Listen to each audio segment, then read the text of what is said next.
Bismillahirrahmanirrahim. Assalamualaikum warahmatullahi wabarakatuh.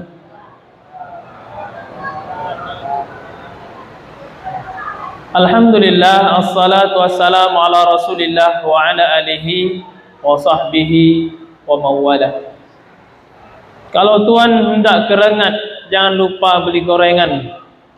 Nampak wajah-wajah kurang semangat, mungkin karena kekenyangan. Kalau tuan tidak kerengat, jangan lupa beli gorengan. Bapak dan ibu kurang semangat, saya berhusnuzon mungkin karena kecapean. Bermain bola di celah bukit sambil mencari si anak puyuh. Jamaah masjid makin sedikit, padahal baru malam ke-10. Bermain bola di celah bukit sambil berjalan mencari ikan. Jamaah masjid semakin sedikit, mungkin karena hujan. Apa kabar Bapak dan Ibu semua, sehat? Alhamdulillah. Bersyukur kita kehadirat Allah Subhanahu wa taala. Bersalawat kita kepada Rasul sallallahu alaihi wasallam. Allahumma shalli ala sayyidina Muhammad wa ala ali sayyidina Muhammad. Seperti yang disampaikan oleh protokol tadi, judul kita pada malam hari ini sebagaimana yang ditetapkan oleh MDI Kabupaten Pelalawan, yakni golongan yang akan mendapatkan naungan dari Allah Subhanahu wa taala di hari kiamat nanti. Hadis ini datang daripada sahabat Nabi sallallahu alaihi wasallam yang bernama Abu Hurairah. Kita maklum Abu Hurairah ini adalah sahabat Nabi sallallahu alaihi wasallam yang sangat terkenal. Beliau termasuk atau digolongkan kepada sahabat kibarus sahabah, artinya sahabat yang tua. Karena sahabat Nabi itu ada dua kategori, kibarus sahabah, sigharus sahabah. Sahabat yang dah berumur seperti Abu Bakar, Umar, Utsman, Abu Hurairah, Ibni Abbas, dan banyak yang lain. Kemudian sahabat Nabi ada kategori yang kedua, yaitu sigharus sahabah, sahabat-sahabat kecil. Ada Anas bin Malik, Abdullah bin Mas'ud, Ali bin Abi Thalib, Usamah bin Zaid. Itu kesemuanya dikategorikan sebagai sigharus sahabah atau sahabat dikategorikan level anak-anak. Maka Abu Hurairah ini, Bapak dan Ibu yang dimuliakan Allah Subhanahu wa taala, adalah sahabat Nabi yang kebersamaannya dengan Nabi sallallahu alaihi wasallam sangat singkat. Itu hanya berkisar 3 tahun. Jadi artinya masuk Islam Abu Hurairah 3 tahun kemudian Nabi sallallahu alaihi wasallam meninggal dunia. Akan tetapi ada hal yang luar biasa, kelebihan yang diberikan Allah Subhanahu wa taala kepada Abu Hurairah. Apa itu? Dia diberikan kelebihan oleh Allah Subhanahu wa taala untuk meriwayatkan hadis bahkan lebih banyak daripada sahabat-sahabat yang lain. Bahkan mengalami melebihi istri Rasul sallallahu alaihi wasallam yang bernama Sayyidah Aisyah. Aisyah yang notabene istri Nabi, serumah dengan Nabi, sering bersama dengan Nabi, tapi tidak bisa mengalahkan hadisnya riwayat daripada Abu Hurairah. Dalam riwayat dikatakan Abu Hurairah meriwayatkan hadis lebih dari 5.734 hadis. Padahal kebersamaannya yang sangat singkat, hanya berkisar 3 tahun saja. Dia bernama lengkap Abdurrahman bin Sakhar Al-Azdi. Nama lengkapnya Abdurrahman bin Sakhar Al-Azdi. Lalu kemudian dijuluki oleh Nabi sallallahu alaihi wasallam sebagai Abu Hurairah dengan latar belakang riwayat dan cerita, karena ini Abu Hurairah itu adalah orang yang sangat sayang penyayang dengan kucing kecil. Lalu kucing itu dibawalah kemana-mana oleh Abu Hurairah karena dia tidak beristri, lalu kemana-mana dia bermain dengan kucing. Lalu Nabi melihat kebiasaannya yang baik ini, Nabi menjuluki dia sebagai bapak kucing karena kemana-mana sering bawa kucing. Itu Abu Hurairah. Hirun artinya anak kucing, kitun artinya kucing. Itu kaya Pak bahasa Arab. Bahasa Arab ini sangat kaya. Kitun itu artinya kucing, hirun anak kucing. Nah, kalau kita kan mak kucing, ayah kucing, anak kucing, bayi kucing, tak ada nama lain, tetap kucing juga. Tapi kalau bahasa Arab itu kayak hirun kucing kecil, kitun kucing besar. Sehingga diserap oleh orang Inggris, kitun menjadi cat. Bumi bahasa Arabnya ardun, diambil orang barat dirubah menjadi asal katanya ardun artinya bumi. Apa kata Abu Hurairah? An Abi Hurairah radhiyallahu anhu anna Rasul sallallahu alaihi wasallam qala, dari sahabat Nabi Abu Hurairah radhiyallahu anhu bahwasanya Nabi sallallahu alaihi wasallam bersabda, bunyi hadisnya adalah sab'atun yazilluhumullahu fi zillihi yauma la zilla illa zilluh. Nanti pada hari kiamat akan ada 7 golongan yang akan mendapatkan naungan dari Allah Subhanahu wa taala pada hari di mana tak ada naungan lain kecuali naungan dari Allah Subhanahu wa taala. Jadi naungan ini para ulama mensyarah, kalau Al-Qur'an ada tafsir, maka dalam hadis ada syarah. Para ulama mensyarah hadis ini, naungan itu bisa jadi itu perlindungan, bisa itu perhatian lebih dari Allah Subhanahu wa taala, bisa itu bentuk kasih sayang Allah Subhanahu wa taala, dan bisa jadi itu syafaat dari Allah dan Rasul sallallahu alaihi wasallam. Maka itu makna naungan zillin, naungan dari Allah Subhanahu wa taala. Sesuai dengan situasi dan kondisi yang terjadi pada saat itu. Misal kata ada seorang yang mendapatkan naungan dari Allah Subhanahu wa taala di mana dia diserang oleh rasa haus, dahaga yang menjadi-jadi, lalu datanglah pertolongan dari Allah Subhanahu wa taala dengan anak kecil yang mengantarkan sebotol minum, lalu hilanglah dahaganya. Maka ini naungan. Ketika seseorang di bawah sinaran matahari yang dalam riwayat sahih dikatakan bahwasanya matahari di hari kiamat di padang mahsyar itu hanya berkisar 1 jengkal di atas kepala. Ini menggambarkan metaforis, majazi, seolah-olah, majazi dalam bahasa Arabnya, seolah-olah itu teramat sangat panas. Maka datanglah naungan Allah Subhanahu wa taala, bisa jadi itu berbentuk awan yang datang atau gerimis dan lain sebagainya, sehingga kita tertolong dengan naungan dari Allah Subhanahu wa taala. Ketika datang rasa lapar yang luar biasa, lalu datang orang bawakan makanan, maka ini bentuk kasih sayang Allah, naungan Allah dalam bentuk perhatian yang lebih kepada kita. Lalu 7 golongan ini siapa saja sehingga mereka layak mendapatkan perlindungan, naungan kasih sayang dari Allah Subhanahu wa taala di akhirat nanti? Yang pertama, imamun adil, pemimpin yang adil. Para ulama mensyarah hadis ini, makna imamun adil, pemimpin yang adil, dititik beratkan kepada seorang pemimpin yang sanggup memberikan hukum, menjalankan hukum yang tidak berat sebelah, tidak tumpul ke atas, tidak runcing ke bawah, sebagaimana layaknya hukum seadil-adilnya. Maka pemimpin yang seperti ini adalah dikategorikan sebagai imamun adil, pemimpin yang adil. Kita berkaca daripada Rasul sallallahu alaihi wasallam adalah manusia terbaik, pemimpin yang adil, maka itu adalah diri Rasul sallallahu alaihi wasallam. Lalu kita mencontoh sahabat Nabi yang juga dikategorikan sebagai sahabat yang adil ketika memimpin, yaitu Umar ibn al-Khattab.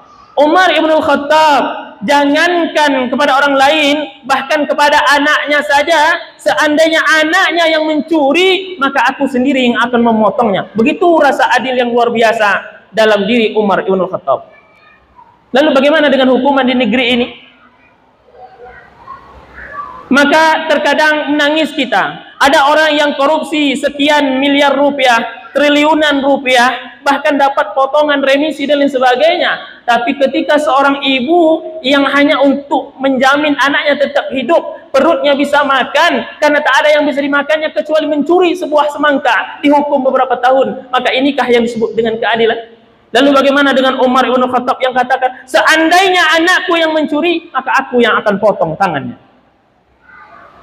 Maka ini dikategorikan juga sebagai pemimpin yang adil. Bahkan begitu bijaksananya Umar ibn al-Khattab, Bapak dan Ibu dimuliakan Allah, jangankan keadilan itu diberikan kepada manusia. Apa? Salah satu pernyataan statement dari Khalifah Umar ibn al-Khattab, seandainya ada seekor unta di tanah Arab ini, karena waktu itu dia bicara di Arab, kalau dia bicara Indonesia mungkin seandainya ada di Indonesia. Seandainya ada unta yang berjalan di tanah Arab ini, lalu dalam perjalanannya ia tergelincir karena licin, maka aku bertanggung jawab untuk itu. Nah, Umar ibn Khattab, jangankan untuk manusia, unta saja kalau berjalan tergelincir, maka Umar merasakan bersalah akan hal itu. Kenapa? Tidak bisa memberikan rasa adil kepada seekor unta. Lalu bagaimana dengan kita? Riau 85% untuk pusat, 15% dikembalikan untuk Riau. Seandainya 85% untuk Riau, 15% untuk pusat, jalan di komplek BLP ini semuanya di keramik. Karena saking banyaknya duit. Kaya kita, Pak. Tapi keadilan itu, kita berdoa mudah-mudahan pemimpin kita, anggota-anggota dewan kita, semuanya diberikan rasa adil dalam dirinya. Amin ya rabbal alamin. Itu yang pertama, layak mendapatkan naungan Allah, imamun adil, pemimpin yang adil. Yang kedua, syabab nasa'a fi ibadatillah, seorang pemuda yang selalu beribadah kepada Allah Subhanahu wa taala. Bisa kita bedakan antara pemuda dulu dengan pemuda hari ini. Pemuda dulu seperti Imam Bukhari ketika di masa mudanya mampu menuntut ilmu dari Uzbekistan waktu itu sampai ke tanah Arab, sampai menetap kemudian di Irak mencari ilmu, berguru dengan ribuan guru. Tujuannya tak lain tak bukan agar dia bisa bersempurna dalam beribadah kepada Allah Subhanahu wa taala. Maka pemuda yang selalu terpaut hatinya untuk beribadah, mengadakan kajian, liqa-liqa dan lain sebagainya, maka pemuda seperti ini dirindukan Allah Subhanahu wa taala. Pemuda seperti ini akan mendapatkan naungan dari Allah Subhanahu wa taala. Kemudian orang atau golongan yang ketiga yang berhak rasanya layak mendapatkan naungan dari Allah Subhanahu wa taala di akhirat nanti, yaitu rajulun qalbuhu mu'allakun fil masjid, yaitu seorang laki-laki atau perempuan di mana hatinya selalu terpaut kepada masjid. Apa makna terpaut kepada masjid? Kemanapun dia pergi, apapun tujuannya, tapi yang pertama kali dicarinya ada masjid. Ketika ada seorang berjalan, katakanlah dia ke Jakarta dengan urusan bisnisnya dan lain sebagainya, meskipun tujuan utamanya adalah bisnis, tapi setibanya di Jakarta, masjid yang dicarinya dulu. Ketika seorang dokter ada pertemuan ID, katakan seperti itu, ada pertemuan di Yogyakarta, meski pertemuan itu adalah tujuan utamanya, tapi setibanya di sana, waktu sudah masuk masjid dan musola yang dicarinya pertama dulu. Artinya, kemanapun hatinya berangkat, kemanapun hatinya pergi, mu'allakun fil masjid, selalu terpaut hatinya kepada masjid. Tapi apa yang terjadi, Pak? Hati kita selalu sangat jauh dari masjid. Hati kita seperti burung dalam sangkar dalam masjid. Dia datang paling terakhir ke masjid di sholat Jumat, tapi pulang yang paling pertama. Kenapa? Seperti burung dalam sangkar. Kapan khotib selesai khutbah? Kok lama sekali? Kenapa Ustaz Sa'ad ini panjang sekali imamnya? Seperti burung dalam sangkar. Inilah orang yang kalau ada seperti itu hati kita, maka bisa dipastikan tak dapat kita naungkan Allah nanti di hari kiamat. Kenapa? Panas jiwa kita nih kalau di masjid. Pulang kita ke Sumbar, pulang kita ke Medan, 15 kali singgah di masjid sepanjang perjalanan. Tapi keterangannya yang sungguh memprihatinkan. Singgah ke masjid ini, singgah ke masjid sampai 15 menit. Nanti di akhirat Allah bacakan keterangan singgahnya. Singgah yang pertama kencing, kedua kencing, sampai 15 kencing semua. Alangkah indahnya kalau setiap persinggahan kita tinggalkan jejak kita di situ. Kita tinggalkan jidat, bekas jidat kita di situ. Apa? Bekas sujud kita. Maka dari itu ini saya sampaikan kepada ibu-ibu, jangan pernah sekali-kali mengkapling tempat sholat. Sampai bersenggol-senggol, ini tempat saya nih. Saya dari pala pertama kemarin di sini, sampai sekarang di sini juga. Jangan. Tak mau pindah. Ini untung masih kipas angin masjid Darul Ihsan ini. Kalau ada AC, depan AC itu dia ada. Tak mau pindah. Padahal boleh sholat di situ sampai kapanpun boleh. Tapi alangkah baiknya bila perlu malam pertama sudut sana, malam kedua di situ, malam ketiga di situ, sampai malam ke-30 di ujung sana kita. Kenapa? Semakin banyak tempat yang kita sujud, semakin banyak saksi dan memperkuat kita di hadapan Allah Subhanahu wa taala. Kemudian Golongan yang keempat adalah orang yang saling mencintai karena Allah Subhanahu wa taala. Jangan disalah persepsi yang mencintai ini maksudnya orang yang berpacaran. Haram. Tak ada pacaran Islami, tak ada pacaran dalam Islam. Menikah, kalau ingin mencintai seseorang, cintai dia dengan cara bagaimana Allah menghalalkannya, nikahi dia.